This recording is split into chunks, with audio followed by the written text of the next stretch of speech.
Okay, so let's get on with actually installing this. So this is the Freezer A35 ARGB. So yeah, I may cut this video so people can see this on its own. But anyway, if you're watching the full review, here we go. So this is how to install it onto an AM4 platform. And as you can see, this is our MSI motherboard. So this is a B550 Gaming Edge Wi-Fi. Standard stock settings are in here. So we've got the regular plastic edges on there. So we're going to just remove those. So all we need is a crossheaded screwdriver. And undo the screws top and bottom. So once you've got all the screws out, then you can remove the two plastic lugs. We will no longer be needing those. Okay, so now we've removed the plastic bits. Now we can install the grey mounting lugs first of all, or spacers I guess you'd call them. Now these are slightly tapered towards one end. I don't think it makes much difference, but if you put them in, they are slightly fatter at the bottom than they are at the top, or at least they certainly appear to be. So you put one on each one of the bits that come through from the AM4 backplate. Then the next thing to do is to get our mounting brackets. Now you notice on the mounting brackets there is one section which is flat or has a kind of nut shape. So basically nuts go down, and there is a raised section on these, and it's raised up, nuts down. That sounds terrible. So all you want to do is just put it over the top. The hole that it uses, actually, if I haven't mentioned it already, which I probably have, is it uses the hole at the very end. So that is for AM4.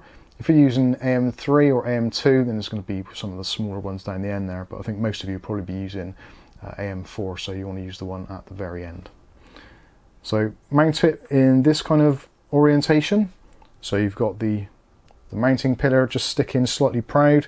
Also, if you try and do it the other way around, you'll probably notice that because there is actually like a indent that kind of dips in, so that doesn't actually fit particularly well over those plastic spacers. So that is another thing which should be kind of telling you that there should be this way around. Although some of you will make the mistake, I certainly have done in the past with these clips, I'm not afraid to admit it. So once you've got those, you've got the 4 long screws, and literally you can just tighten those up, and you get to a point where they won't tighten anymore. If you're doing this on a vertical surface and your motherboard's in a case and you can't lie it down for some reason, you can, if you get one of these started, you can actually, if you've got it like this, you can basically put one of the plastic washers over the top, hold it in place, and then while you're doing that, you can actually swing that over, and then that will hold it in place for getting screws in, which can be quite a handy tip. I've done it on this particular instance to do it on the flat, just to make life a little bit easier.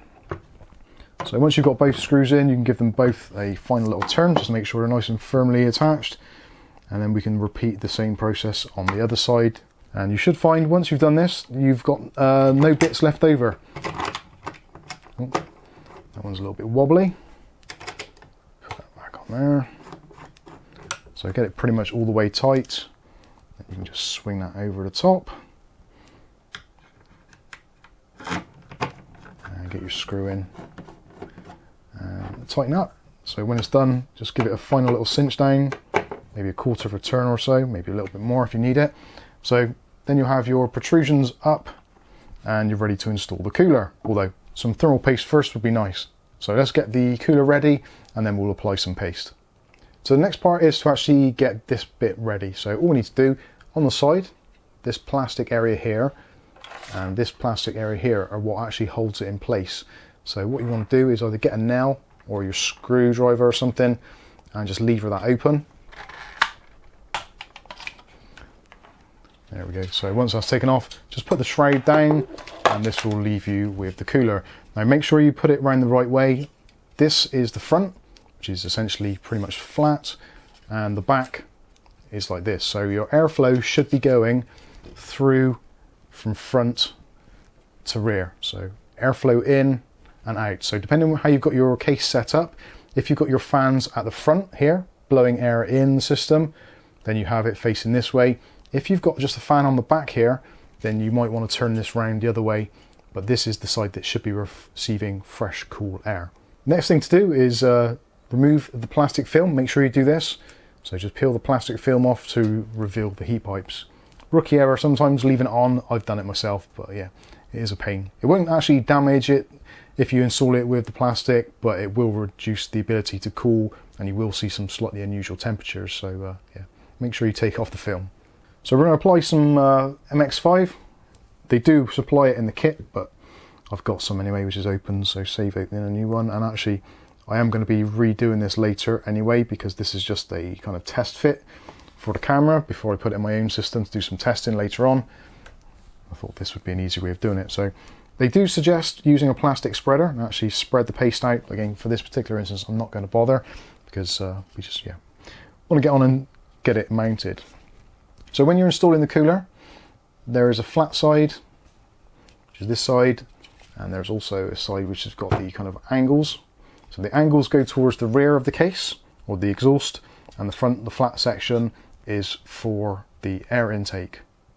So depending on your setup, you may want to put it around one way or the other. Okay, so show you that a little bit more detail with the motherboard. So flat side at the front here, towards the RAM, which is going to be the normal way of doing it, and the angled side at the back towards the exhaust. So what we want to do is just to kind of line up the screws with the actual protrusions. You can do one at the back if you want to first of all. That might make things a little bit easier for some of you. So just to line that up, give you an idea of where it is, save you having to reapply the paste. And you should find the screws pretty much line up exactly. So you can see there, that is lined up pretty much bang on. So all we need to do is to a couple of turns, slowly do a few turns. So we'll do 3 or 4 turns that side, and then on the other side we can just spin that around a little bit, and we can go ahead and do the same thing. You might want to apply a little bit of pressure if your screwdriver is a little bit on the short side and you can't quite reach through. So then just do a few turns on each side and repeat the process. And you can actually screw this in, just keep on going until the screw actually stops. So it won't let you screw any further. So that is it, won't screw any further. So that is that part of it done. All we need to do now is to attach the cowl to the front. So I'm going to spin that around again. So we've got our plastic cowl here, as you can see. So the cowl will be fitting over like this. And again, the little plastic lugs on the side fit into these bits here. So all you want to do is just make sure that the cables are exposed to the sides, not going to get trapped or anything. Just push it into position and then just clips into place. And that is it. That is clipped in.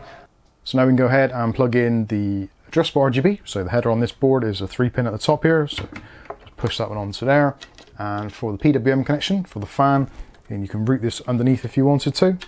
It's actually not a particularly long cable, so you might find in some instances you have to.